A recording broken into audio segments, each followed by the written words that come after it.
الحمدللہ وحدہ والصلاة والسلام علی من لا نبی بعدہ واعوذ باللہ من الشیطان الرجیم بسم اللہ الرحمن الرحیم یا ایھا الناس قد جاءتکم موعظۃ من ربکم وشفاء لما فی الصدور وہدی ورحمۃ للمؤمنین بسم اللہ الرحمن الرحیم رب اشرح لی صدری ویسر لی امری واحلل عقدۃ من لسانی یفقہوا قولی۔ میری عزیز بہنوں، آپ سبھی کا درس قرآن مجید میں تہہ دل سے خیر مقدم ہے۔ السلام علیکم ورحمۃ اللہ وبرکاتہ۔ کیسے ہیں آپ سبھی لوگ؟ اللہ تعالیٰ کی ذات سے امید ہے کہ آپ سبھی بخیر و عافیت ہوں گی اپنے گھروں پر، اور اللہ سے دعا ہے کہ اللہ تعالیٰ آپ کو اچھا رکھے، عافیت میں رکھے، خوشحال رکھے، دنیا اور آخرت دونوں کی سربلندی نوازے، آمین۔ درس قرآن مجید میں آپ کو یاد ہوگا لاسٹ ویک سورہ الکہف سٹارٹ ہو چکی ہے، اور سورہ کہف کی آیت 1 سے لے کر 8 تک ہم لوگوں نے لاسٹ ویک تفصیل سے جانا تھا۔ تو آج درس قرآن میں باقاعدہ طور سے اصحاب کہف کا واقعہ سٹارٹ ہوگا آیت نمبر 9 آنورڈز۔ لیکن جیسے کہ روایت ہے کہ آپ کو لاسٹ ویک کا ریویژن دیتے ہیں، تو ہم آپ کو پہلے لاسٹ ویک کا ریویژن کرا دیں تاکہ جن لوگوں نے لاسٹ ویک جوائن نہیں کیا ان کا بھی تسلسل بن جائے، اور جو لوگ نے جوائن کیا اور بھول گئے ہیں ان کو یاد آ جائے۔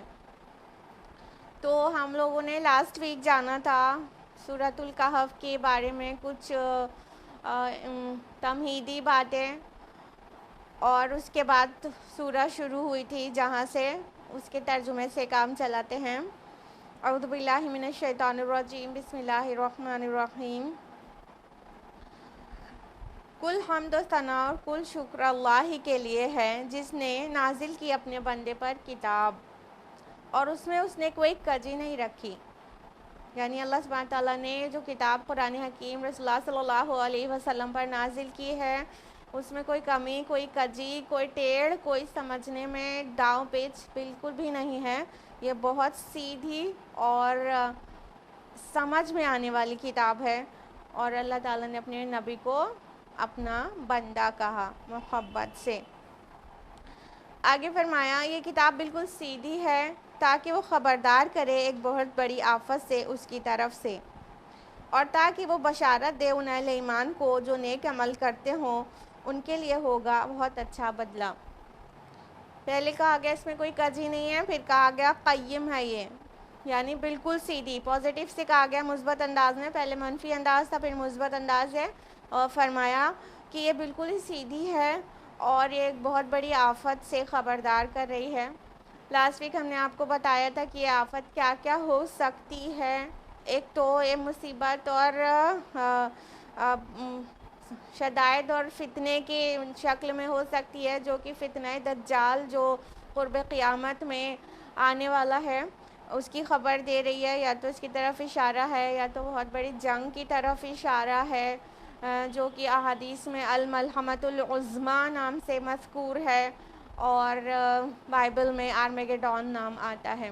تو یہ اس آفت، اس مصیبت، اس فتنے کی سے بہت بڑی آگاہی ہے یہ قرآن مجید، اور فرمایا کہ تاکہ بشارت دے ان ایمان لانے والوں کو جو نیک عمل کرتے ہوں کہ ان کے لیے بہت ہی اچھا بدلہ ہے۔ یعنی کہ جو لوگ ایمان لے آئیں ان کے لیے ڈر نہیں ہے، اگر وہ ساتھ میں اعمال صالحات بھی کریں تو ان کے لیے کیا ہے، اس کا اچھا بدلہ ہے، اللہ تعالیٰ اس کا ریوارڈ ان کو نصیب کرے گا۔ آیت نمبر 3 میں ہم لوگوں نے جانا تھا کہ وہ اس میں رہیں گے ہمیشہ ہمیشہ، یعنی وہ جنت کی صفت بیان ہو رہی ہے کہ وہ جو جنت ہوگی وہ ابدی ٹھکانہ ہوگا مومنین کا، اور اس میں وہ کبھی نکالے اس سے نہیں جائیں گے۔ آیت نمبر 4 میں ہے کہ اور خبردار کر دیں ان لوگوں کو جنہوں نے کہا اللہ نے بیٹا بنایا. یعنی یہ کتاب ان لوگوں کو خبردار کرنے کے لیے، وارن کرنے کے لیے بھی آئی ہے جو کہتے ہیں کہ مسیح علیہ السلام اللہ کا بیٹا ہے، یا جنہوں نے کہا عزیر علیہ السلام اللہ کا بیٹا ہے، یا ایون جو فرشتوں کو اللہ کی بیٹیاں کہتے ہیں. تو اس طرح کے جو شرک فی ذات کر رہے ہیں ان کو خبردار کرنے کے لیے بھی یہ کتاب آئی ہے، تاکہ انہیں وارن کر دے کہ یہ اپنی حرکت سے باز آ جائیں. آیت نمبر 5 میں ہے کہ انہیں اس کے بارے میں کچھ بھی علم نہیں اور نہ ہی ان کے آباء و اجداد کو تھا. بہت بڑی بات ہے جو ان کے منہوں سے نکل رہی ہے، وہ نہیں کہتے مگر سراسر جھوٹ. یعنی یہ جو کہنا ہے کہ اللہ نے بیٹا جنا، یہ بہت بڑی بات ہے، بہت بھاری بات ہے، بہت ہی زیادہ گھناؤنی بات ہے، یہ شرک فی ذات ہے. تو اللہ تعالیٰ اس پہ بہت غضبناک ہو رہا ہے کہ یہ بہت بڑی بات اپنے منہ سے نکال رہے ہیں اور یہ سراسر جھوٹ گڑھ رہے ہیں، کیونکہ اس شرک کی نہ کوئی دلیل تھی، نہ ہے، نہ ہوگی. اور کہ دلیل کیا مطلب وہ کون سی اوتھینٹک ہوگی؟ ظاہر بات ہے جو آسمانی ہو. آسمانی کتابوں میں کبھی کوئی اس بات کی دلیل نہیں ہے، نہیں تھی کہ اللہ تعالیٰ ان کے ساتھ اور بھی لوگ شریک ہیں. آیت نمبر 6 میں ہم لوگوں نے جانا تھا تو اے نبی صلی اللہ علیہ وسلم، آپ شاید اپنے آپ کو غم سے ہلاک کر لیں گے ان کے پیچھے اگر وہ ایمان نہ لائے اس بات پر. اس سے پتہ چلتا ہے نبی صلی اللہ علیہ وسلم کس قدر فکر مند رہتے تھے ایمان نہیں لانے والوں کے متعلق، کہ یہ ایمان نہیں لائیں گے تو کس انجام سے دو چار ہوں گے. وہ تکلیف رسول اللہ صلی اللہ علیہ وسلم کو اندر اندر کھائے جاتی تھی.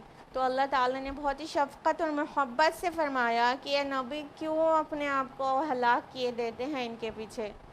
اور اس بات پر سے مراد ہے اس قرآن پر ایمان نہیں لا رہے.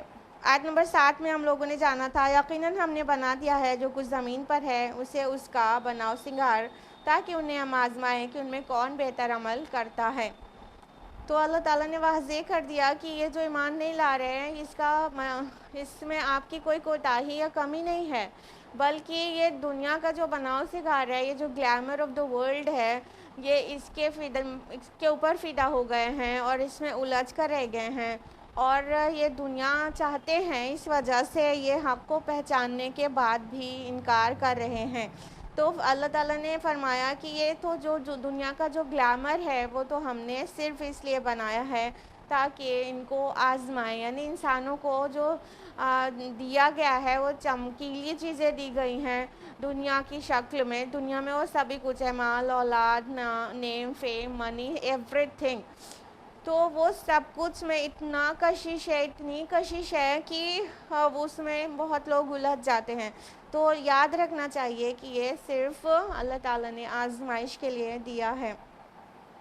آیت نمبر 8 میں ہم لوگوں نے جانا تھا اور یقیناً ہم بنا کر رکھ دیں گے جو کچھ اس زمین پر ہے اسے ایک چٹیل میدان. یعنی یہاں کا جو گلیمر ہے یہ سب کچھ تباہ اور برباد ہو جائے گا، نیست نابود ہو جائے گا. یہاں کی زینتیں، یہاں کی رونقیں اور یہاں کے گلیمر، وہ سب کچھ ختم ہو جانے والا ہے. اور زمین اپنی رونقوں کے ساتھ جو ابھی نظر آ رہی ہے وہ سب فلیٹ ہو جائے گی اور سب کچھ ختم ہو جائے گا. یہاں تک ہم لوگوں نے لاسٹ ویک جانا تھا. اب ہم لوگ آیت نمبر 9 آنورڈز تفصیل سے جانیں گے انشاءاللہ. اور یہاں سے آیت نمبر 9 سے اصحاب کہف کا واقعہ شروع ہو رہا ہے. اس کی اصحاب کہف جس کی مناسبت سے سورہ کا نام ہے سورۃ الکہف، یہاں سے وہ واقعہ شروع ہوتا ہے. اس کی تفصیلات قرآن میں کچھ اس طرح سے آئی ہے. اعوذ باللہ من الشیطان الرجیم، بسم اللہ الرحمن الرحیم. ام حسبت ان اصحاب الکہف والرقیم کانوا من آیاتنا عجبا. کیا تم سمجھتے ہو کہ غار اور رقیم والے اصحاب ہماری بہت عجیب نشانیوں میں سے تھے؟ اب اللہ تعالیٰ یہ سوال کر رہے ہیں کہ کیا اصحاب کہف کو تم بہت عجیب نشانیاں سمجھتے ہو؟ پہلی بات تو یہ ہو گئی کہ یہ ایڈریس کس سے ہے؟ ام حسبتا، آپ سمجھتے ہیں، کیا آپ سمجھتے ہیں؟ تو یہ آپ کون ہیں؟ ایک اوپینین تو یہ ہے کہ رسول اللہ صلی اللہ علیہ وسلم ہے کہ رسول اللہ صلی اللہ علیہ وسلم سے اللہ تعالیٰ نے کہا کہ آپ سمجھتے ہیں کیا کہ غار والے اصحاب کہف جو ہے بہت عجیب نشانیاں ہیں. لیکن بیٹر اوپینین جو ہے وہ یہ ہے کہ یہ جو قوم ہے، جو گروپ ہے، جو جس سے رسول اللہ صلی اللہ علیہ وسلم کے ایڈریس ہے، تو اللہ تعالیٰ اس قوم کے ایک ایک فرد کو، مطلب فردن سنگولر کا صیغہ ہے نا، یہاں پر واحد کا صیغہ ہے حسبتا، تو اگر پلیورل ہوتا تو حسبتم ہوتا نا، تو حسبتا ہے تو سنگولر ہے. اس سے یہ انداز بھی قرآن حکیم ہے کہ قوم کے ایک ایک فرد کو ایڈریس کیا گیا ہے. تو اس انداز میں کیونکہ رسول اللہ صلی اللہ علیہ وسلم سے ایڈریس کیا جاتا تو یہ کہنا آپ کے شایان شان نہیں تھا کہ کیا آپ اس کو بہت عجیب نشانیاں سمجھتے ہیں. یعنی رسول اللہ صلی اللہ علیہ وسلم کو تو بہت عظیم الشان سطح پر پتہ تھا کہ اللہ تعالیٰ کی کیا قدرتیں ہیں، اور اللہ تعالیٰ نے کیا اس سے پہلے بھی کیا کیا نشانیاں دکھائی ہیں، اور پورے آفاق اور انفس میں اللہ تعالیٰ کی کتنی بڑی بڑی نشانیاں موجود ہیں. تو اس میں اصحاب کہف کے متعلق کوئی ایسی بہت حیرانی والی بات نہیں ہے. یہ رسول اللہ صلی اللہ علیہ وسلم کو بہت واضح ہوگا. تو اس سے محسوس ہوتا ہے کہ یہ ایڈریس قوم کی طرف ہے، قوم سے کہا جا رہا ہے. یہاں پر کہا گیا اصحاب کہف، تو کہف مینس ہوتا ہے غار.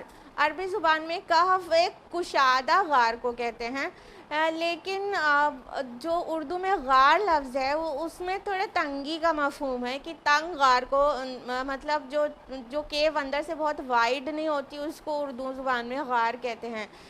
لیکن عربی زبان میں کہف ایک وائڈ کیو کو کہتے ہیں، ایک کشادہ غار کو کہتے ہیں. تو بہرحال کہا گیا اصحاب الکہف یعنی غار والے، وہ لوگ جو غار میں تھے. اور وہ رقیم بھی کہا گیا، اور رقیم والے. رقیم مینس ہوتا ہے ایک تو تختی ہوتا ہے، وہ تختی جو مزاروں پر یا کسی ایسی جگہوں پر جس سے اس کی پہچان مقصود ہو لگائی جاتی ہے. تو وہ رقیم یہاں پہ تختی والے بھی کہا گیا. اور رقیم اس لیے ایک تو دو اوپینینز ہیں اسکالرز کی، مفسرین کی.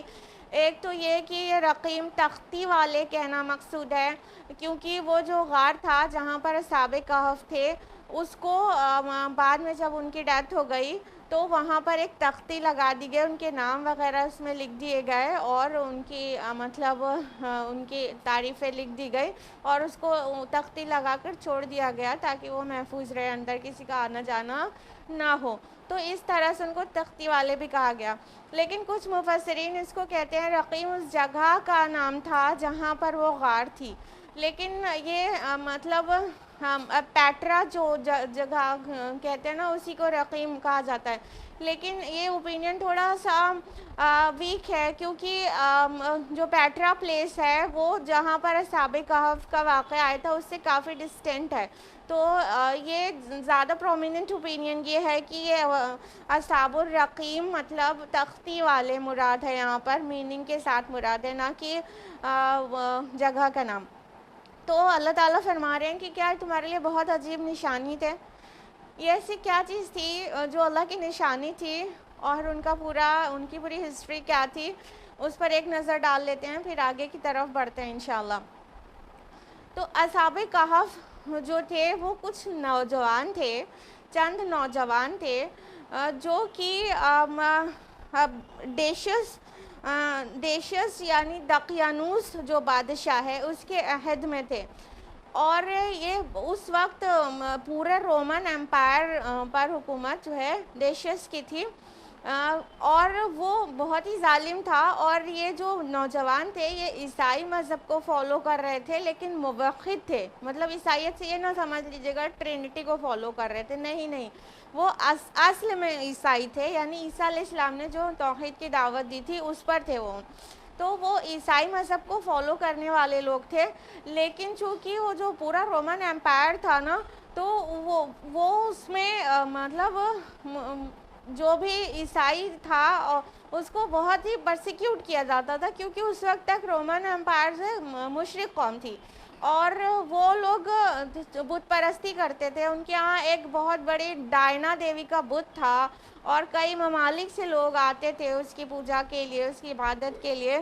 تو اس طرح وہ بت پرست لوگ تھے اور بت پرستی کرتے تھے, اور موحد لوگ جو تھے ان کو بس ستایا کرتے تھے, کیونکہ اس سے پہلے کا جو ہسٹری گزری ہے تو اس میں جب جنرل ٹائٹس نے 70 AD میں 70 عیسوی میں یروشلم کو جو پورا برباد کر دیا تھا اور ہیکل سلیمانی کو پورا مسمار کر دیا تھا, اور تو اس وقت وہاں پر یہودیوں کے اوپر بڑا ظلم و ستم ہوا, اور عیسائی کو وہاں سے بے دخل تو نہیں کیا گیا تھا لیکن ان پر ظلم و ستم روا رکھا گیا تھا.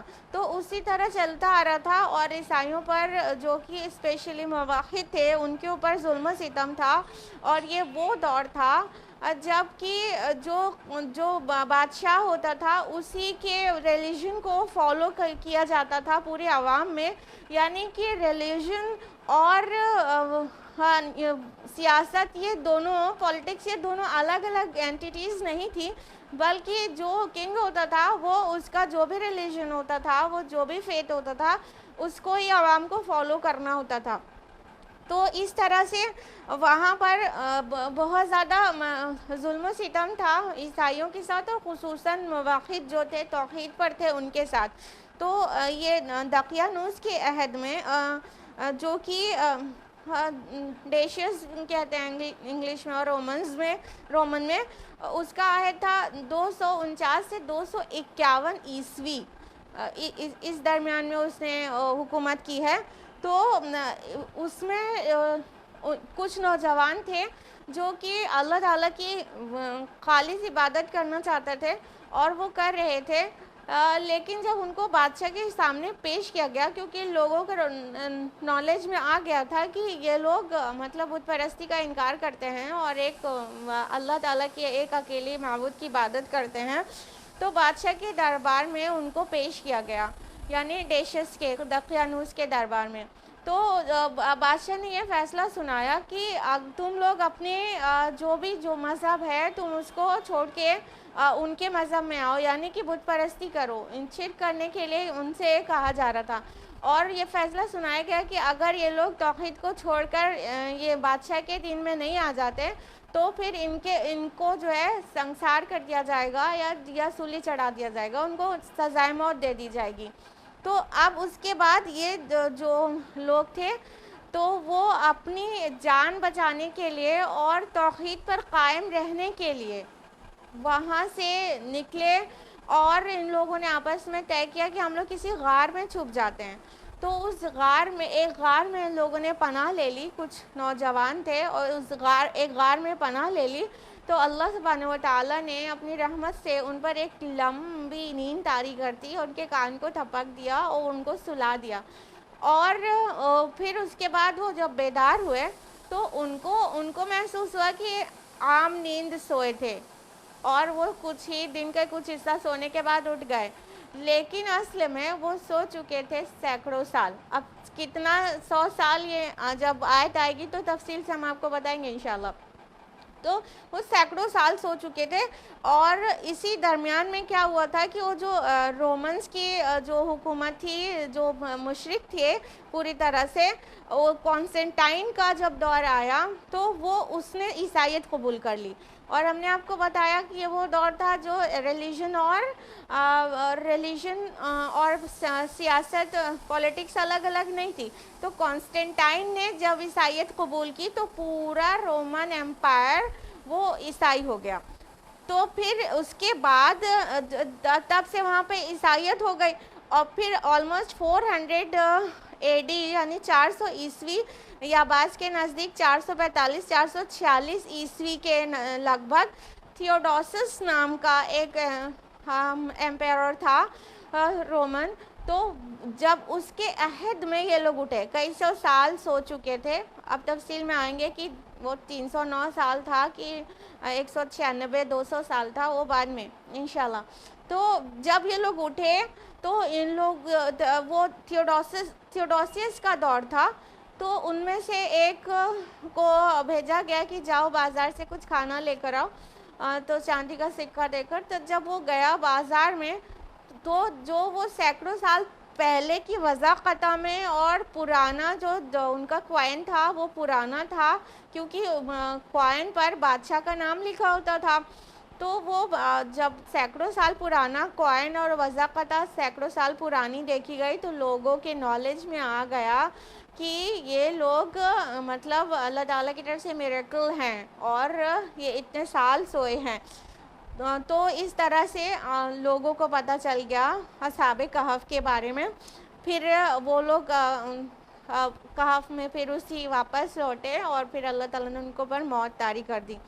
یہ پورا اصحاب کہف کا جو واقعہ ہے یہ طرح طرح سے نیریٹ ہوا ہے، بہت سارے نیریشنز ہیں، بہت طرح کی روایتیں ہیں جو آپس میں تھوڑی ٹکراتی بھی ہیں، کچھ قرآن سے کمپیٹیبل ہے، کچھ قرآن سے کمپیٹیبل نہیں بھی ہے۔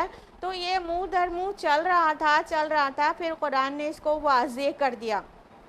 اور اب ایڈورڈ گبن نے اپنی book the decline and fall of Roman Empire میں اصحاب کہف کو دا سیون سلیپرز نام سے تذکرہ کیا ہے۔ تو اس کی کچھ چیزیں بھی قرآن سے کمپیٹیبل ہیں لیکن کچھ چیزیں نہیں بھی میچ کرتی، کچھ تو قرآن قطعیت کے ساتھ بتاتا ہے کہ اصحاب کہف کا کیا معاملہ تھا اور وہ اس کا مقصد کیا تھا، اس کی پوری تعلیمات کے ساتھ، اس واقعے کی تعلیمات کے ساتھ قرآن میں درج کر دیا گیا۔ اور یاد رکھیے گا کہ قرآن جو بھی قصص بیان کرتا ہے، کوئی قصے بیان کرتا ہے، اس کا ایک مقصد ہوتا ہے۔ یہ صرف جو سوال ہے مشرکین کی طرف سے پوسٹ کیا گیا تھا رسول اللہ صلی اللہ علیہ وسلم کے سامنے کہ بتائیے اصحاب کہف کون تھے، کس نے انجیکشن لگایا تھا؟ آف کورس اہل کتاب نے، یہودیوں نے، کیونکہ ان کے ہاں مطلب یہ قصہ معروف تھا لیکن مشرکین کو نہیں پتہ تھا، تو انہوں نے مشرکین کو مطلب بھڑکانے کے لیے یا عیب جوئی کرنے کے لیے یہ سوال رکھا تھا کہ اپنے وہ محمد سے پوچھو صلی اللہ علیہ وسلم کہ اصحاب کہف کا کیا واقعہ تھا، تو تاکہ وہ لوگ چاہتے تھے کہ اگر کوئی کمی بیشی رہے تو ہم عیب نکالیں اور نہیں بتائیں، دیر کریں تو کہنے کا موقع مل جائے کہ ہاں نبی بنے گھومتے ہیں اور ان کو پتہ تک نہیں ہے۔ تو اس طرح سے ان کا مقصد تو الگ تھا، لیکن قرآن نے اگر ان کے ہر ایک سوال کا جواب نہیں دیا ہے، کچھ سوالوں کے جواب دیے ہیں تو بامقصد طریقے سے دیے ہیں۔ تو قرآن میں جو بھی اصحاب کہف کا واقعہ آیا ہے اس میں بہت ساری ٹیچنگز ہیں جو ہم لوگ ایک ایک کر کے انشاءاللہ آیت بآیت لیں گے کہ کہاں سے کون سی ٹیچنگ نکل کر آ رہی ہے۔ تو اللہ تعالیٰ نے فرمایا، اب آ جاتے ہیں آیت نمبر 9 پر واپس، کہ کیا تم سمجھتے ہو غار اور تختی والے اصحاب ہماری بہت عجیب نشانیوں میں سے تھے؟ یعنی کہ ان کو یہ ہنڈریڈز آف ایئرز سلا دینا یہ کوئی بہت بڑی بات نہیں ہے، کیونکہ اللہ تعالیٰ نے اس طرح کی بہت ساری نشانیاں لوگوں کو دکھائی ہیں، اور نہ صرف اس طرح کی، بہت طرح کی۔ اس طرح کی ایک نشانی کا ذکر سورہ بقرہ کی آیت نمبر 259 میں ہوا ہے کہ عزیر علیہ السلام کو اللہ تعالیٰ نے 100 سال نیند طاری کر دی تھی اور پھر 100 سال کے بعد جگا دیا۔ ان کے اوپر بھی فیو ہنڈریڈ ایئرز گزرے اور ان کو سلا دیا۔ اور اس طرح سے بعث بعد الموت کا بہت ساری نشانیاں قرآن مجید میں موجود ہیں۔ گائے والا واقعہ بھی ایک اپنے آپ میں نشانی ہے کہ کس طرح سے اس گائے کا گوشت اس شخص کے اوپر مارا گیا تھا تو اس نے اپنے قاتل کا زندہ ہو کر اس نے اپنے قاتل کا پتہ دے دیا تھا۔ تو اس طرح سے بعث بعد الموت کی نشانی یا تو لمبی نیند سلا دینے کی نشانی، یہ سب اللہ تعالیٰ کے لیے کون سی بڑی بات ہے؟ اگر انسان آسمان و زمین کی تخلیق میں ہی غور و فکر کر لے، اپنے نفس میں ہی غور و فکر کر لے، تو اسے پتہ چل جائے کہ اس کا خالق کتنا بڑا کاریگر ہے۔ فتبارک اللہ احسن الخالقین، کہ وہ بہت بابرکت ہے۔ تو وہ اللہ تعالیٰ کے لیے بہت معمولی اور بہت آسان بات ہے، کیونکہ جو طبعی قانون ہیں، جو فزیکل لاز ہیں، وہ اللہ کے بنائے ہوئے ہیں، اللہ اس کے تابع نہیں ہیں۔ وہ اللہ کے تابع ہیں. جب اللہ تعالیٰ چاہتا ہے ان فزیکل لاز کو پلٹ سکتا ہے کیونکہ اللہ نے ہی بنائے ہیں. تو اس میں کوئی بہت عجیب نشانی نہیں ہے. جو بہت پختہ ایمان رکھتا ہو اس کو اچھی طرح سے پتہ ہے میرا رب کہ القادر ہے، وہ ہر چیز پر قدرت رکھتا ہے. تو فرمایا کہ کیا تمہارے نزدیک اس میں کوئی بہت بڑی نشانی ہو گئی ہے کہ بہت عجیب واقعہ ہو گیا ہے؟ نشانی تو ضرور ہے لیکن بہت عجیب بات کچھ بھی نہیں ہے. اللہ تعالیٰ کے لیے بہت آسان ہے. آگے فرمایا آیت نمبر 10 میں اِذْ أَوَى الْفِتْيَةُ إِلَى الْكَهْفِ فَقَالُوا رَبَّنَا آتِنَا مِن لَّدُنكَ رَحْمَةً وَهَيِّئْ لَنَا مِنْ أَمْرِنَا رَشَدًا.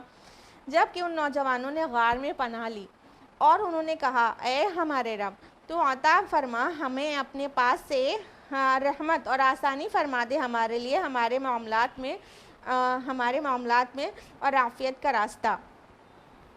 اب دیکھیے قرآن آیت نمبر 9 سے لے کر آیت نمبر 12 تک اس قصے کو اجمالی پیش کرتا ہے. پھر آیت نمبر 13 آنورز اس کی تفصیلات آتی ہیں. یہ اسلوب قرآن مجید میں کئی جگہ پر لیا گیا ہے کہ کسی بھی قصے یا واقعہ کو پہلے سمری پیش کر دی جاتی ہے، پہلے اس کی سمری دی جاتی ہے، پھر تفصیل سے پھر سے بیان کیا جاتا ہے. تو یہاں پر بھی وہی انداز ہے. تو آیت نمبر 9 سے لے کے 12 تک میں اس کی ایک چھوٹی سی سمری ہے، پھر آیت نمبر 13 سے لے کے آگے کی طرف وہ تفصیلی واقعہ ہے. اور قرآن نے وہی چیزیں انکلیوڈ کی ہے جو بامقصد ہے اور جس سے انسانیت کو کچھ فائدہ ہو سکتا ہے، اور وہ چیزوں سے صرف نظر کیا ہے جس کی کوئی اہمیت نہیں ہے. آگے ہم لوگ دیکھتے جائیں گے کہ کن کن چیزوں سے اللہ تعالیٰ کہہ رہا ہے کہ اس سے آپ کا کوئی مطلب نہیں ہے یہ بحث مباحثے میں پڑھنے سے. بہرحال اللہ تعالیٰ نے فرمایا کہ جب ان نوجوانوں نے غار میں پناہ لی تو انہوں نے کہا کہ اے ہمارے رب تو ہمیں عطا فرما اپنے پاس سے رحمت اور آسانی فرما دے ہمارے لیے ہمارے معاملات میں عافیت کا راستہ. یعنی کہ جب وہ دقیانوس کی وجہ سے ان لوگوں کو ایک غار میں پناہ لینی پڑی کیونکہ وہ کوئی ایسے رسول بھی نہیں تھے نا کہ وہ ڈٹ کر وہاں پر دعوت پیش کرتے رہتے اور پھر اپنے پوائنٹ کو کلیئر کر پاتے نہیں، بلکہ وہ لوگ ایک نوجوان لوگ تھے، کوئی اسکالرز بھی نہیں تھے. ٹھیک ہے، دھیان دیجیے گا کہ وہ چند نوجوان تھے اور ان کو اپنی جان بچانے کے لیے غار میں پناہ لینی پڑی. ایون رسول اللہ صلی اللہ علیہ وسلم کے اوپر بھی یہ دن آیا تھا. یعنی جو ہجرت رسول اللہ نے کی ہے تو غار ثور میں آپ صلی اللہ علیہ وسلم نے حضرت ابو بکر کے ساتھ 3 دن جو پناہ لی ہے تو ایسا وقت رسول کے اوپر بھی آ سکتا ہے. تو یہ تو رسول بھی نہیں تھے. تو ان لوگوں نے مطلب اس کے اندر جو ٹیچنگ ہے وہ کیا ہے کہ وہ اپنی توحید سے محبت کرتے تھے، وہ اللہ تعالیٰ ہی کی عبادت کرتے تھے اور ہمیشہ کرنا چاہتے تھے.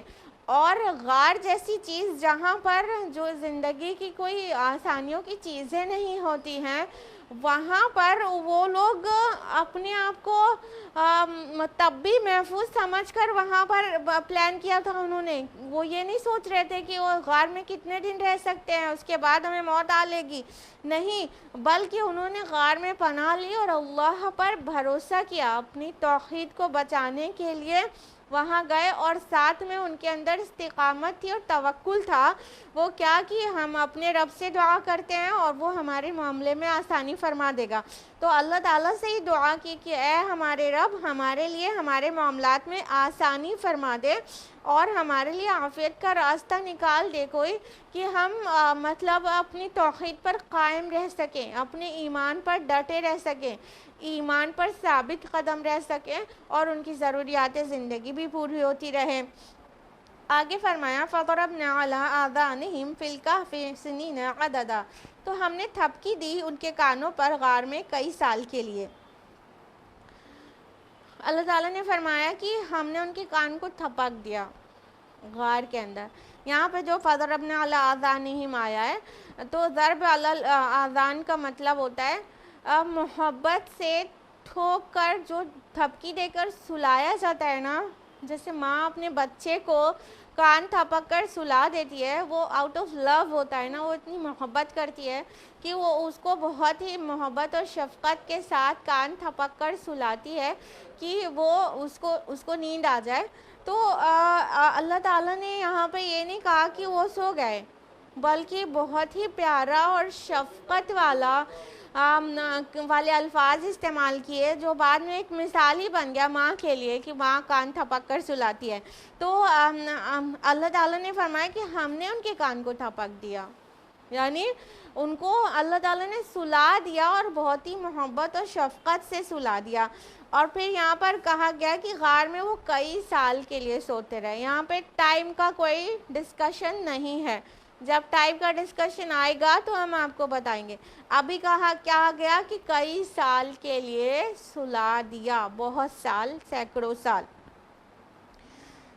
اگلی آیت نمبر 12، ثم بعثناہم لنعلم ای الحزبین احصی لما لبثوا امدا، پھر ہم نے انہیں اٹھایا کہ ہم دیکھیں کہ دو گروہوں میں سے کس کو بہتر معلوم ہے کتنا عرصہ وہ وہاں رہے تھے۔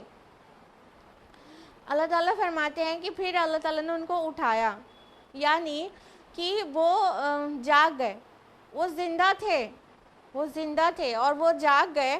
فرمایا کہ پھر ہم نے ان کو اٹھایا کہ دیکھیں دو گروہ، حزبین جو لفظ ہے نا، دو گروہوں میں سے کون مطلب کہ کس کو بہتر معلوم ہے کہ کتنا عرصہ رہے۔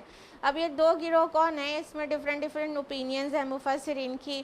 دو گروہ میں ایک تو یہ بھی ہو سکتا ہے غار والے اور باہر والے، تو مطلب بعد میں ڈسپیوٹ ہو گیا تھا نا کتنے دن تک یہ رہے ہیں، تو غار والے اور باہر والے دو گروہ بھی ہو سکتے ہیں مراد۔ اور غار کے اندر بھی جتنے لوگ ہیں وہ لوگ بھی مطلب نہیں جانتے تھے کہ کتنے دن رہے، تو انہی میں سے دو ڈیفرنٹ اوپینین بھی ہو سکتی ہے۔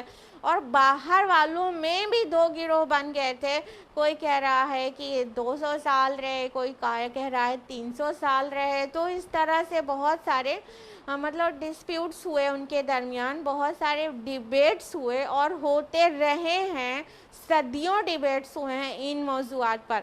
تو اللہ تعالیٰ فرما رہے کہ ان دو ہم نے جگا دیا کہ ان دو گروہوں میں سے کس کو بہتر معلوم ہے کہ وہ کتنا عرصہ رہے، یعنی اللہ تعالیٰ تو بہتر جانتا ہے۔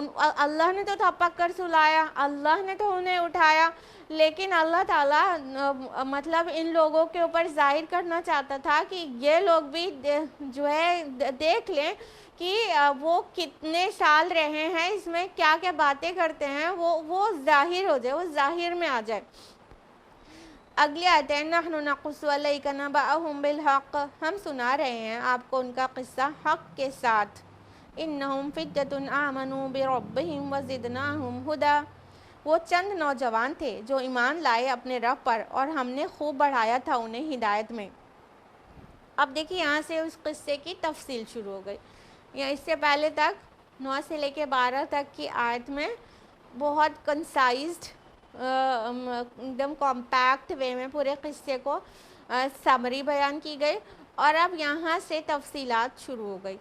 اب اللہ سبحانہ و تعالیٰ فرما رہے ہیں کہ ہم سنا رہے ہیں آپ کو ان کا قصہ حق کے ساتھ، یعنی کہ یہ جو بہت سارے ڈسپیوٹس تھے، بہت سارے منہ در منہ باتیں جو تھیں، بہت الگ الگ قسم کے بیانات تھے لوگوں کے، اور بہت ہی پریشان باتیں بھی تھیں اس میں، کچھ آتھینٹک کی تھی، کچھ ان آتھینٹک تھی، کچھ مطلب بنائی ہوئی باتیں تھیں، یہ ساری چلی آ رہی تھی۔ جب رسول اللہ صلی اللہ علیہ وسلم کی بعثت ہوئی ہے تو کچھ 100 سال گزر ہی چکے تھے، تو یہ طرح طرح کی چیزیں آ ہی رہی تھی الگ الگ جگہ سے، اور کچھ لوگ تو بالکل ہی ناواقف تھے، لیکن جو لوگ واقف تھے ان میں مختلف آراء تھیں۔ تو اللہ سبحانہ و تعالیٰ فرما رہے ہیں کہ اب ہم بیان کرتے ہیں نبی آپ کے لیے یہ حق کے ساتھ۔ یہاں بالحق جو آیا ہے، حق کے ساتھ بیان کرتے ہیں، یہ حق لفظ بہت میننگ فل ہے۔ حق کا ایک معنی تو یہ ہو گیا کہ ہم بالکل صحیح ایکوریٹلی آپ کو بیان کر رہے ہیں، یہ جو کچھ کہہ رہے ہیں وہ اندھیرے میں تیر چلا رہے ہیں، جو باتیں عیسائی کہہ رہے ہیں، جو یہودی کہہ رہے ہیں، اور جو رومنز کہہ رہے ہیں، اور جو عربس کہہ رہے ہیں، وہ اندھیرے میں تیر چلا رہے ہیں۔ ایکوریٹلی بیان کوئی کر سکتا ہے تو وہ اے نبی ہم ہیں۔ اللہ تعالیٰ فرما رہے ہیں ہم آپ کو بالکل ایکوریٹلی بیان کر رہے ہیں کہ ایکچولی کیا ہوا تھا۔ یہاں پر حق اس معنی میں بھی آیا ہے کہ ہم بامقصد طریقے سے بیان کریں. حق میں یہ ساری میننگز ہوتی ہے اور یہ باتیں ہم آپ کو اس سے پہلے بھی بتا چکے ہیں. حق لفظ کی میننگ اس سے پہلے کے دروس میں بھی ہم نے آپ کو مینشن کی ہے. تو یہاں پر بھی حق لفظ اس معنی میں بھی آیا ہے کہ ہم میننگ فلی یہ آپ کو ڈسکرائب کرنے جا رہے ہیں. یعنی ایک پرپس فل ہے, یہ میننگ فل ہے, یہ بے مقصد نہیں ہے, یہ قصہ کہانی گویا نہیں ہے. ہم جو کچھ بیان کرنے جا رہے ہیں اس کے اندر تعلیمات ہے, اس کے اندر جو ٹیچنگز ہیں وہ امپورٹنٹ ہے. ایمان والوں کے لیے بھی امپورٹنٹ ہے اور کفار کے لیے بھی تنبیہ ہے. ایمان والوں کے لیے کیا اس کی اہمیت ہے؟ ظاہر بات ہے کہ رسول اللہ صلی اللہ علیہ وسلم اور مسلمان جو مکہ میں ایمان لا چکے تھے وہ لوگ کو بھی ٹارچر اور پرسیکیوشن کا دور فیس کرنا شروع کر دیا تھا انہوں نے. یعنی مشرکین کی طرف سے وہی ستایا جا رہا تھا ان کو. تو اللہ تعالیٰ کی طرف سے ایمان والوں کو ایک خوشخبری ہے کہ آپ لوگ پریشان نہ ہوں. اللہ تعالیٰ کی توحید پر جو بھی استقامت اختیار کرتا ہے اللہ تعالیٰ اس طرح غیب سے ان کی مدد کرتا ہے. تو آپ کو بھی آپ کا رب بے یارو مددگار نہیں چھوڑ دے گا. یہ مشرکین مکہ آپ کو کتنا بھی ستا لیں لیکن یہ آپ پر غالب نہیں آ سکتے. اللہ تعالیٰ آپ کو بے یارو مددگار نہیں چھوڑ دے گا. اللہ ہی آپ کا مولا ہے. اصحاب کہف بھی تھے, وہ بھی اللہ پر ایمان لائے تھے اور اللہ تعالیٰ کے اوپر ایمان لا کے وہ ثابت قدم تھے. تو اللہ تعالیٰ نے کیسے میریکلسلی ان کو دقیانوس سے بچا لیا, وہاں کے ظلم سے بچا لیا. تو اس طرح ایمان والوں کے لیے بہت بڑی خوشخبری والی واقعہ ہے. یعنی یہ میننگ فل ہے, پرپس فل ہے. اور کفار کے لیے بھی یہ وارننگ ہے, یہ پرپس فل ہے کہ کفار جو رسول اللہ صلی اللہ علیہ وسلم اور صحابہ کو ستا رہے تھے ان کے لیے بھی یہ تنبیہ ہے کہ تم دیکھ لو کہ ہمارے ایمان لانے والے جب اور اس پر ثابت قدم رہنے والوں کی ہم کس طرح مدد کرتے ہیں. اور وہ جیسے وہ دقیانوس کے پرسیکیوشن سے بچ گئے یا اصحاب کہف, تو ہمارے رسول پر جو اب ایمان لائے ہوئے بندے ہیں ان کی ہم اسی طرح حفاظت کریں گے اور تم کو منہ کی کھانی پڑے گی. تو یہ ان کے لیے ایک تنبیہ بھی تھی. تو یہ باقاعدہ پرپس فل ہے.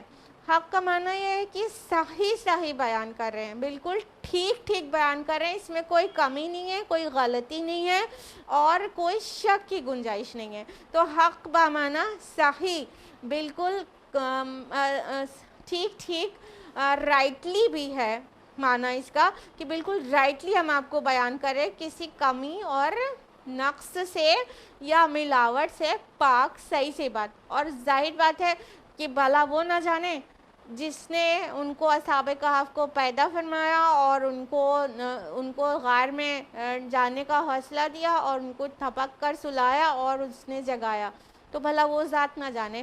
تو قرآن حکیم کا یہ عظیم احسان ہے ہمارے اور آپ کے اوپر کہ جتنی بھی روایات منتشر تھیں پہلے والی اور اس کے لیے قطعیت کے ساتھ کسی کو بھی کہنا دشوار تھا کہ کیا صحیح ہے, سب بہت لوگ الگ الگ بولتے ہیں. ان چیزوں کو جن چیزوں کو قرآن نے بیان کیا وہ واضح ہو گئے کہ کیا غلط ہے کیا صحیح.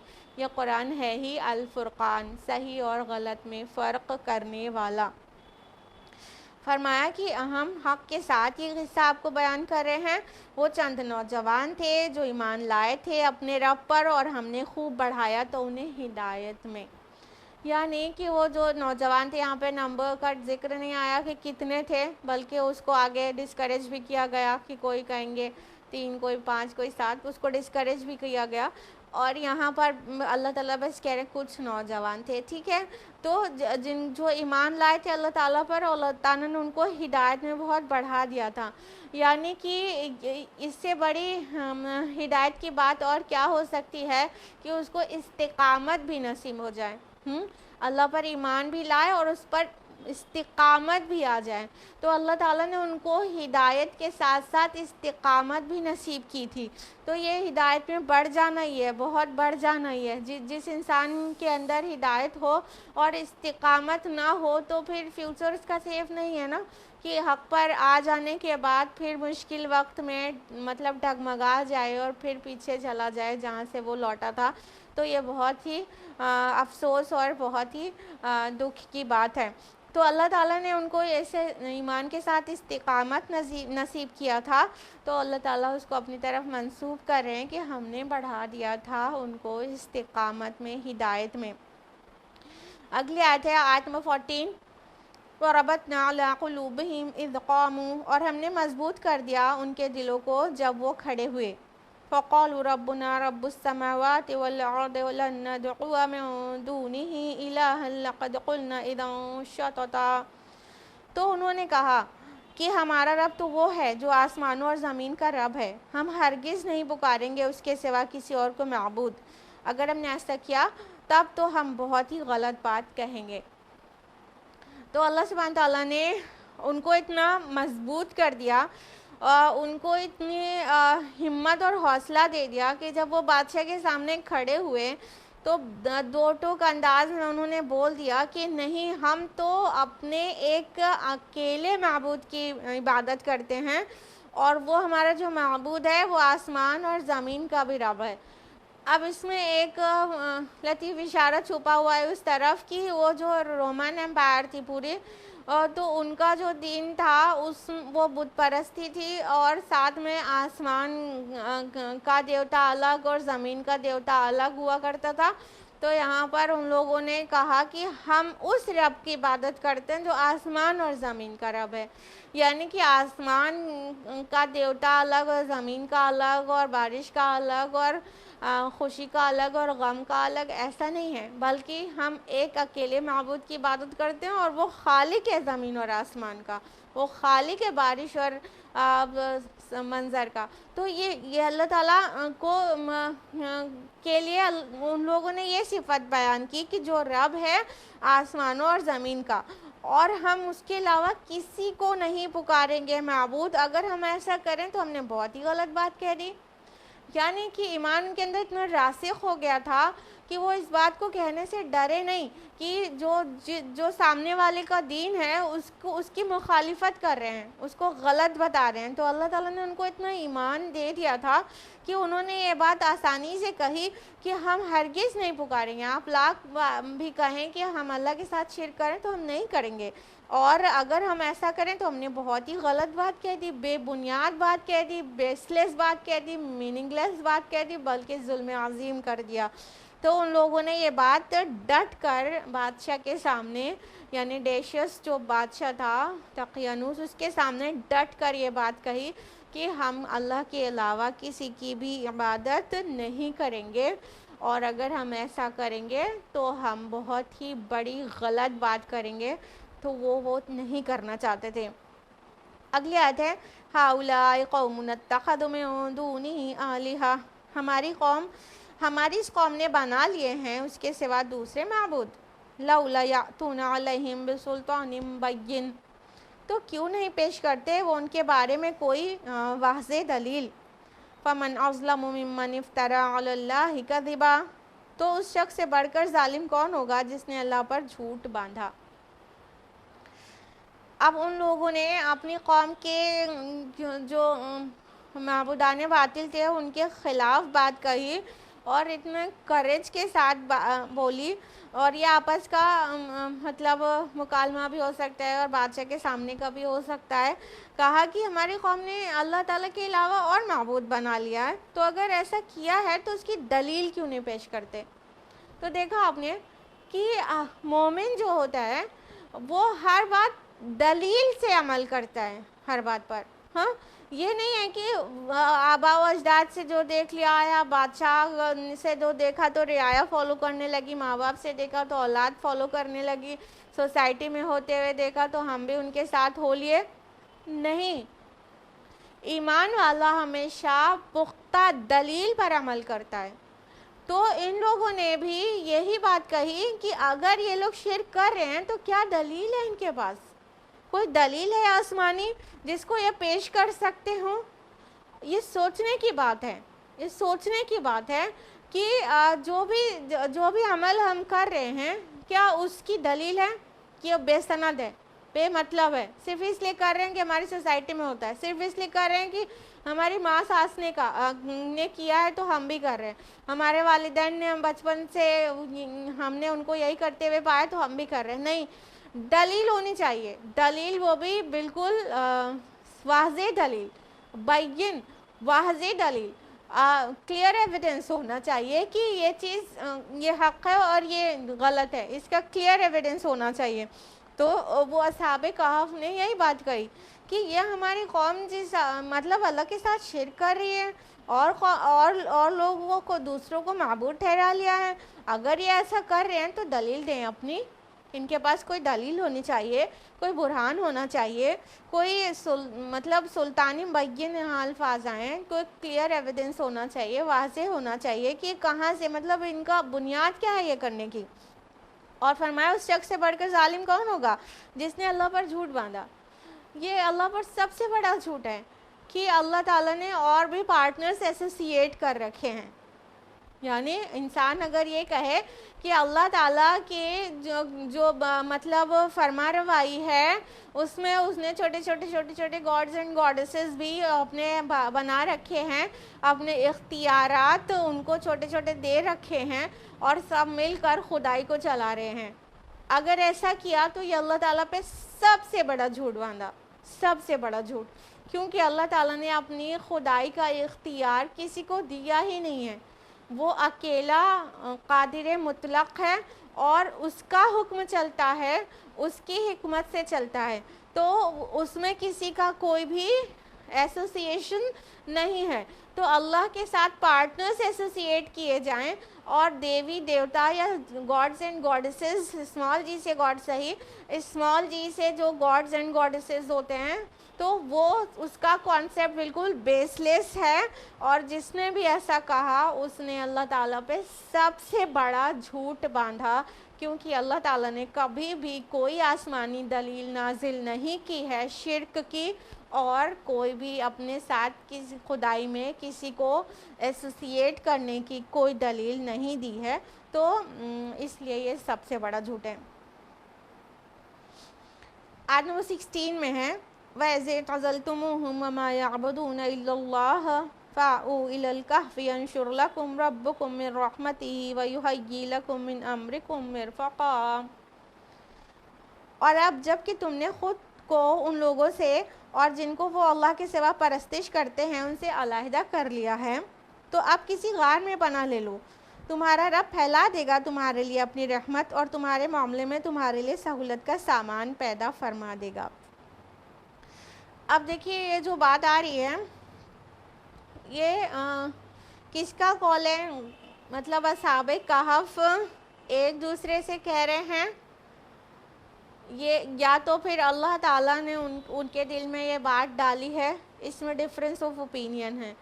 بعض مفسرین کا ماننا ہے کہ مطلب اصحاب کہف کا آپس کا مکالمہ ہے، تو اس حساب سے دیکھیے کہ ان لوگوں نے آپس میں کہا کہ اب جب تم نے خود کو ان لوگوں سے اور جن کی وہ اللہ کے علاوہ پرستش کرتے ہیں، عبادت کرتے ہیں، الگ کر لیا ہے، تو اب ایسا کرو کہ آپس میں ایک دوسرے سے کہہ رہے ہیں ایسا کرو کہ غار میں پناہ لے لو، یعنی ان سے اعلان برات کر دیا کہ ہم تو اللہ کے علاوہ کوئی اور کی عبادت نہیں کریں گے، ہم اپنے ایمان پر ثابت قدم رہیں گے اور ہم توحید پر ہی ایمان رکھیں گے۔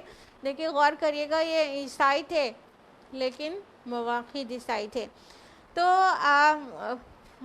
ان لوگ آپس میں ڈسکس کر رہے ہیں کہ اب جب ہم نے ان لوگوں سے صاف کہہ ہی دیا ہے تو اب ایسا کریں کہ تم لوگ ہم لوگ کسی غار میں پناہ لے لیں تاکہ اللہ تعالیٰ اپنی رحمت ہم پر پھیلا دے اور ہمارے لیے آسانی اور سہولت پیدا کر دے۔ تو اگر وہ یہ ان کے آپس کا مکالمہ ہے تو وہ ان کا جو ایمان ہے وہ قابل ذکر ہے کہ غار میں پناہ لینے کی بات بھی کر رہے ہیں اور اللہ پر اتنا توکل بھی ظاہر کر رہے ہیں کہ اللہ تعالی ہم پر اپنی رحمت کا فیضان کر دے گا اور ہمارے لیے سامان جو ہے ضرورت زندگی کا وہ مہیا کر دے گا۔ یہاں پہ مرفقہ جو لفظ آیا ہے، مرفقہ مینس یہی ہوتا ہے ضرورت کا جو سامان ہے۔ تو غار کے اندر تو کوئی بھی ضرورت کا سامان نہیں رہتا ایکچولی، لیکن اللہ تعالیٰ کے اوپر ان کو اتنا بھروسہ تھا کہ ان کو جینے کے لیے جو بھی ریکوائرمنٹ ہے وہ سب اللہ تعالیٰ وہاں پر اپنی رحمت سے ان کو مہیا کر دے گا۔ تو اگر یہ آپس میں ڈسکس کر رہے ہیں تو بھی ان کا ایمان کس قدر پختہ تھا، یہ ٹیچنگ نکل کر آتی ہے اصحاب کہف کے واقعہ سے۔ یعنی جو مقصود ہے یہاں پر وہ یہ کہ ایسا ایمان اور ایسے استقامت تو پھر اللہ کیوں نہ مدد کرے، اور اللہ ایسوں کی ہمیشہ ہی مدد کیا کرتا ہے۔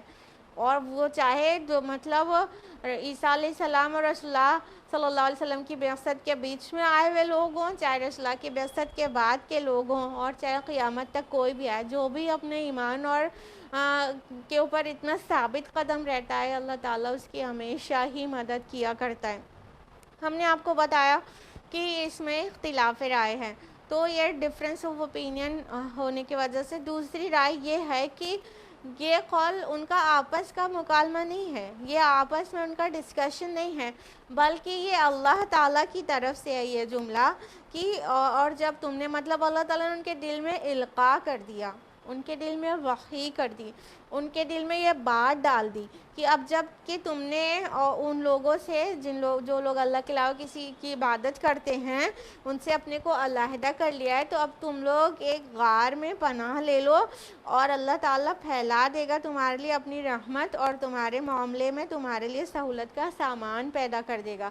یعنی اللہ تعالیٰ یہ مطلب یہ جو دوسری اوپینین ہے وہ یہ کہ یہ اللہ تعالیٰ کا قول ہے کہ اللہ تعالیٰ نے ان کے دل میں یہ بات ڈال دی کہ تم اب غار میں پناہ لے لو اور اللہ تعالیٰ تم کو وہاں پر ساری سہولتیں مہیا کر دے گا۔ اس میں بھی بہت بڑی، اگر اس انداز میں بھی سمجھیں تو اس میں بھی بہت بڑی ٹیچنگ ہے کہ اللہ رب العالمین ایسوں کو کس طرح سے ثابت قدمی نصیب کرتا ہے جو اس کو اس کے لیے مطلب اپنے عمل کو اور اپنے دین کو اپنے ایمان کو اس کے لیے خالص کر لیں، صرف اللہ ہی کی عبادت کریں اور شرک کے شائبہ تک سے بچیں، چاہے ان کی جان ہی کیوں نہ چلی جائے۔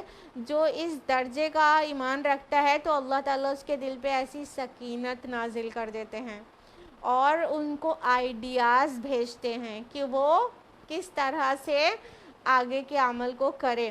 تو یہ اللہ تعالیٰ کا مخصوص انعام ہے جو اپنے مخصوص بندوں کے لیے وہ کو عطا کرتا ہے۔ یعنی جب ایمان اس درجے کا ہوگا نا تو اللہ تعالیٰ ایسی باتیں دل میں القاء کرتا رہے گا۔ تو یہ القاء کے ذریعے اللہ تعالیٰ سے جو کانٹیکٹ ہے وہ بنا ہے بندے کا، چاہے رسالت ختم ہو گئی ہے اور وحی کا سلسلہ بند ہو گیا ہے، لیکن آج بھی اللہ تعالیٰ اور قیامت تک دل میں بات کو القاء کرتا رہتا ہے۔ تو اگر یہ اللہ تعالیٰ کا قول مانے تو اللہ تعالیٰ نے ان کے دلوں میں القاء کر دیا کہ ہم تمہاری ضرورت زندگی مہیا کریں گے۔ اور جو سیکنڈ اوپینین ہے نا کہ یہ مطلب اللہ تعالیٰ کا قول ہے نا کہ ان کا آپس کا ڈسکشن، اس کی ایک دلیل یہ بھی ہے کہ اگر ان کا قول مطلب ان لوگوں کا اصحاب کہف کا یہ مطلب آپس کا مکالمہ ہوتا تو یہ انداز دعائیہ ہوتا کہ اے اللہ ہم پر اپنی رحمت نازل کر اور ہمارے معاملے میں آسانی کر دے، تو انداز دعائیہ نہیں ہے، یہ انداز یہ ہے کہ سہولت کا سامان اللہ پیدا کر دے گا۔ تو یہ ایک دلیل کے طور پر بھی پیش کرتے ہیں وہ مفسرین جو یہ کہتے ہیں کہ یہ اللہ کا قول ہے نہ کہ اصحاب کہف کا آپس کا مکالمہ۔ اگلی آیت ہے آیت نمبر 17، وَتَرَى الشَّمْسَ إِذَا طَلَعَتْ تَزَاوَرُ عَنْ كَهْفِهِمْ ذَاتَ الْيَمِينِ، اور تم سورج کو دیکھتے ہو کہ جب وہ طلوع ہوتا ہے تو اس غار سے دائنی طرف ہٹ جاتا ہے، وَإِذَا غَرَبَتْ تَقْرِضُهُمْ ذَاتَ الشِّمَالِ، اور جب وہ غروب ہوتا ہے تو بائیں جانب اس سے کنی کترا جاتا ہے، وَهُمْ فِي فَجْوَةٍ مِّنْهُ، اور وہ اس کی کھلی جگہ میں تھے، ذَلِكَ مِنْ آیاتِ اللہ، یہ اللہ کی نشانیوں میں سے ہے، من یہد اللہ فہو المہتد ومن یضلل فلن تجد لہ ولیا مرشدا، جسے اللہ ہدایت دیتا ہے وہی ہدایت یافتہ ہوتا ہے، اور جسے وہ گمراہ کر دے تو اس کے لیے تم نہیں پاؤ گے کوئی مددگار راہ پر لانے والا۔ اب آیت نمبر 17 میں اللہ تعالیٰ فرما رہے ہیں کہ جس غار میں وہ لوگ تھے ان پر اللہ کی رحمت کا ایسا فیضان ہوا کہ جب سورج نکلتا تھا، طلوع ہوتا تھا، سن رائز ہوتا تھا، تو غار سے داہنی طرف ہٹ جاتا تھا، اور جب سن سیٹ ہوتا تھا، غروب ہوتا تھا سورج، تو بائیں جانب کترا جاتا تھا۔ ایک تو اس کا مطلب یہ ہوا کہ وہ جو غار تھی اس کا جو منہ تھا وہ نارتھ کی طرف تھا، شمال کی طرف، تو شمال کی جانب سورج کبھی بھی نہیں جاتا پورے سال کے کسی بھی موسم میں، ٹھیک ہے؟ تو اس کا جو منہ تھا شمال کی طرف تھا، نارتھ کی طرف، تو اس کی وجہ سے سورج کی وہاں روشنی تو جاتی تھی لیکن دھوپ نہیں جاتی تھی۔ ان کو اللہ تعالیٰ نے ایسا پروٹیکشن دے رکھا تھا کہ اس میں دھوپ نہیں جاتی تھی۔ تو یہ نارتھ لائٹ شیلز کی طریقے پر اور بھی بلڈنگز بنائی جاتی ہیں جو کارخانے وغیرہ ہوتے ہیں کہ اس میں دھوپ براہ راست نہ جائے لیکن روشنی جائے۔ تو اس طرح کے جو بلڈنگز یا غار ہوتے ہیں وہ دھوپ سے بچے رہتے ہیں لیکن روشنی جاتی رہتی ہے۔ تو یہ غار، تو ایک تو بات یہ ہو گئی کہ یہ جو غار تھا وہ اس کا منہ جو ہے نارتھ کی طرف تھا، جس کی وجہ سے نہ سن رائز پہ ڈائریکٹ اس کے اندر دھوپ جاتی تھی، نہ سن سیٹ کے وقت ڈائریکٹ اس کے اندر دھوپ جاتی تھی۔ دوسری اوپینین یہ ہے کہ مطلب اللہ تعالیٰ نے سورج کو حکم دیا تھا کہ وہ اس مطلب غار کے اندر وہ دھوپ نہ پہنچنے پائے، اور جو آگے آ رہا ہے کہ یہ اللہ کی نشانیوں میں سے ہے، تو اس کو ایک تو یہ بات ہو گئی کہ یہ بات جو سورج کا کترا جانا یہ اللہ کی نشانیوں میں سے ہے، لیفٹ اور رائٹ ہو جانا اپنے کچھ مخصوص بندوں کی حفاظت کے لیے تاکہ انہیں تکلیف نہ پہنچے، وہ دھوپ کی شدت سے پریشان نہ ہو، سینکڑوں سال وہ سو رہے ہیں، ان کو دھوپ کی شدت پریشان نہ کرے، تو اس کی وجہ سے اللہ تعالیٰ نے نشانی کے ایک طور پر رکھا تھا۔ لیکن جو اوپینین یہ ہے کہ یہ مطلب نارتھ کی جانب تھا، تو ایک معمول ہو گیا کہ ایسی غاریں کئی جگہ پر موجود ہیں جو کہ ایسے نارتھ کی جانب جن کے منہ ہوتے ہیں۔ تو فرمایا کہ اللہ تعالیٰ نے کہ وہ اس کی کھلی جگہ میں وہ لیٹے ہوئے تھے، مطلب وہ موجود تھے، یعنی وہ غار اندر سے کشادہ تھا، ان کو تنگی نہیں محسوس ہوتی تھی، ان کو تکلیف اور گھٹن نہیں وہاں محسوس ہوتی تھی، وہ بہت آرام سے وہاں سو رہے تھے۔ یعنی اللہ تعالیٰ نے وہ غار کی سختی کو ان کے لیے نرم کر دیا تھا اور تنگی کو ان کے لیے کشادہ کر دیا تھا، اور اللہ تعالیٰ نے اس کو نشانی بنا کے مطلب رکھ دیا۔ اور تو اگر یہ مانے کہ یہ مطلب نارتھ جانب اس کا رخ تھا تو مطلب ایک نارمل بات لگے گی، لیکن اللہ تعالیٰ جب کہہ رہے ہیں کہ اللہ کی نشانیوں میں ذالک من آیات اللہ، تو پورا واقعہ ہوگا کہ یہ پورا واقعہ ہی اللہ تعالیٰ کی طرف سے ایک بہت بڑی نشانی ہے۔ یعنی سینکڑوں سال کوئی زندہ رہے اور سوتا رہے اور جاگے نہ، اور وہ الائیو رہے کھائے پیے بغیر، وہ الائیو رہے، it is one of the miracles نا، it is one of the science of Allah سبحانہ و تعالیٰ۔ تو یہ پوری جو بات ہے وہ اللہ کی طرف سے نشانی ہے، قصہ گوئی نہیں ہے۔ یعنی قرآن حکیم جو بیان کرتا ہے وہ اللہ تعالیٰ اپنی نشانی بیان کر رہا ہے کہ وہ بعد میں جب اٹھیں گے تو وہ نشانی کے طور پر ہوں گے کہ تم برزخی زندگی میں بھی اسی طرح تم رہو گے اور پھر اللہ کے ہاں قیامت کے دن اٹھا لیے جاؤ گے۔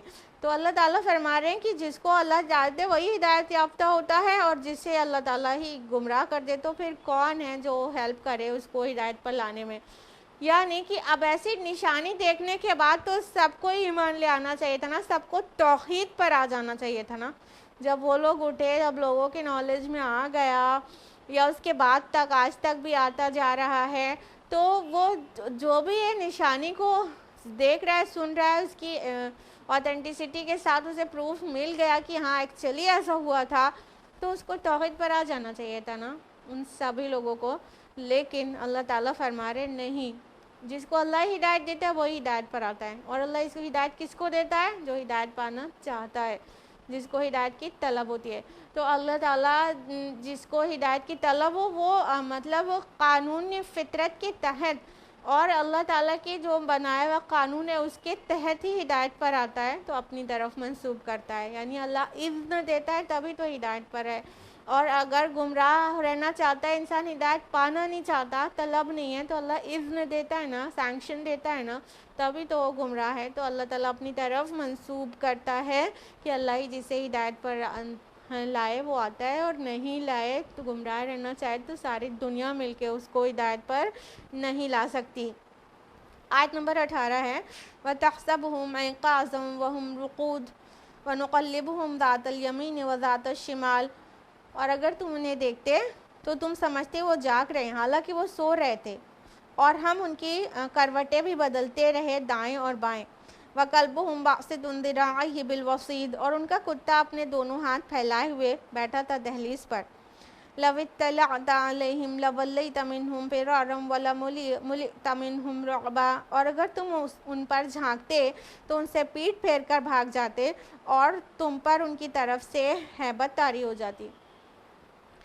اب اللہ تعالیٰ فرما رہے ہیں کہ تم اگر دیکھتے، بالفرض ان کو سوتے ہوئے کوئی بھی دیکھتا تو وہ یہ نہیں سوچتا کہ وہ سو رہے ہیں، کیونکہ ان کو اللہ تعالیٰ کروٹیں دلا رہا تھا، تو مطلب کوئی بھی دیکھ کے سمجھتا کہ کوئی جاگتا ہوا انسان ہے، کوئی مر نہیں گیا، کوئی سینکڑوں سال سے سویا ہوا نہیں ہے ایک دم بے خبر، جسے کہتے ہیں گھوڑا بچ کر سوئے، اس طرح نہیں سو رہے تھے۔ وہ بہت مطلب ایسے سو رہے تھے جیسے کہ بس مطلب ابھی سوئے ہیں، اور ان کو اللہ کروٹیں دلا رہا تھا۔ تو یہ جو مطلب حالت ہوتی ہے سونے کے بعد، وہ مومنین کی ہوتی ہے، جن کے دل میں نور ایمان ہوتا ہے اور جن کا دل اللہ کے ذکر سے پر رہتا ہے، وہ سونے کے بعد بھی بدحواس نہیں ہوا کرتے، بلکہ سونے کے بعد بھی ان کا سونا اور جو اللہ کے ذکر سے خالی رہتے ہیں ان کے سونے میں فرق رہتا ہے۔ تو یہ وہ لوگ تھے جن کا دل اللہ کے ذکر سے پر تھا، تو وہ ایسے سو رہے تھے جیسے جاگ رہے ہوں، اور اللہ تعالیٰ انہیں کروٹ بھی دلاتا رہتا تھا۔ مطلب یہ ون آف دا میریکلز نا، کہ سینکڑوں سال کوئی سو رہا ہے اور اس میں کروٹ بھی دلایا جا رہا ہے۔ کروٹ دلایا جا رہا ہے ظاہر بات ہے اس وجہ سے کہ ان کی باڈی میں کوئی بیڈ سورز نہ ہو جائے، جس طرح مطلب ایک پہلو پہ لیٹے لیٹے باڈی کو اذیت پہنچتی ہے، تو وہ بیڈ سورز جیسی چیزوں سے اذیت سے اللہ تعالیٰ ان کو بچا رہا تھا۔ اور فرمایا کہ اور اس کا کتا دونوں ہاتھ پھیلائے ہوئے غار میں ایسا بیٹھا ہوا تھا کہ جیسے کوئی بھی دیکھتا تو سوچتا کہ ان کو گارڈ کرنے کے لیے ایک خوفناک کتا ہے، تو وہ مطلب بالکل جھانکتے ہوئے اگر جھانک لیتا تو وہ پیٹ پھیر کر بھاگ جاتا، اتنا خوف طاری ہو جاتا ان کے اندر۔ تو کتا جیسے کہ وہ گارڈ کرتا ہے، وہ بھی سویا ہوگا، سینکڑوں سال سونے کی بات ہے، وہ بھی سویا ہوگا، لیکن وہ اس انداز میں غار کے دہانے پر تھا کہ کوئی بھی اگر وہاں پہ دیکھتا بھی بالفرض تو وہ بہت ہیبت اس کے اندر طاری ہو جاتی کہ اندر پتہ نہیں کون لوگ ہیں، اتنی سنسان جگہ پر، اتنی پہاڑوں کے اوپر غار میں، اور پتہ نہیں یہ کون سی مخلوق ہے، اور اس پہ ایک کتا گارڈ کر رہا ہے ان کو، تو وہ ڈر کے بھاگ جاتا۔ تو کتا مطلب ایسے لیٹ کے نہیں سو رہا تھا، بلکہ وہ جیسے تعینات ہوتا ہے کتا گیٹ پر کی گارڈ کرنے کے لیے، اس انداز میں وہ کتا تھا، مطلب اپنے دونوں آگے کے جو لمز ہیں اس کو بچھائے ہوئے تھا دہلیز پر سامنے۔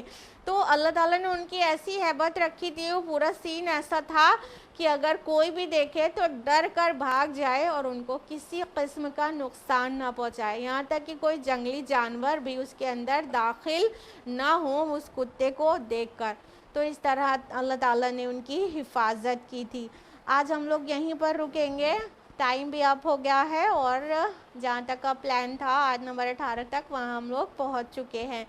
تو آج ہم لوگ یہیں رکیں گے، اس کے آگے سے انشاءاللہ اگلے ہفتے جانیں گے۔ آپ سے ریکویسٹ ہے کہ آپ نے اگر اسما شمس چینل یوٹیوب کا سبسکرائب نہیں کیا ہے تو وہ بھی کریں، اور یہ درس قرآن نہ صرف میرے چینل پر چل رہا ہے بلکہ دیگر بہت سارے اور چینلز پر بھی چل رہا ہے، ان چینلز پر بھی آپ دیکھیں تو ان کو بھی سبسکرائب کریں اور اس کو شیئر کریں، اور فیس بک پر بھی شیئر کریں، تاکہ قرآن حکیم کی جو بات ہے وہ ہم سے ہوتے ہوئے آپ تک اور آپ سے ہوتے ہوئے بہت لوگوں تک پہنچے، اور ثواب میں ہم سب شریک ہو جائیں انشاءاللہ، اور اللہ تعالیٰ قرآن کے متعلق ایک بیداری لا دے اور عوام الناس میں قرآن عام ہو جائے۔